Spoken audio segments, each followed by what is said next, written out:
5 طرق تساعدك على النجاح.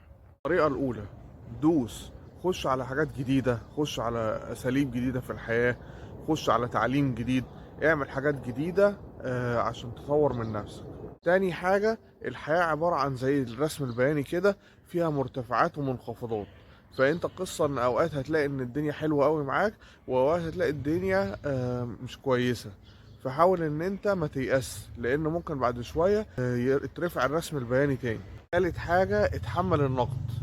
الناس مش عارفة ان انت ممكن تعمل حاجة هم ما يعرفوش يعملوها. الناس بتعتمد على الحاجة الطبيعية او الحاجة العادية. فممكن يقولوا لك الكلام اللي هو انت هتفلح في ايه، دي حاجة محدش عملها او كده، فتحمل النقد. رابع حاجة، ممكن مشاريع صغيرة تتحول لمشروع كبير. فقصة اعمل حاجات بأقل حاجة ممكن ان هي تتحول لمشروع كبير بعد كده. فمهما كانت الحاجة صغيرة ممكن ان انت تتطور معاك. خامس نقطة، ان انت المفروض تتقن الحاجة اللي انت بتعملها. يعني لو انت مثلا عايز تتعلم حاجة جديدة، عايز تتقن شغلك او تتقن هواية بتعملها تتحول لشغل بعد كده، لازم تاخد كورسات فيها، لازم ان انت تتعلم فيها حاجات جديدة، تعرف اخر التطورات فيها، بحيث انها تتحول من هواية او عمل ضعيف لشغل حقيقي.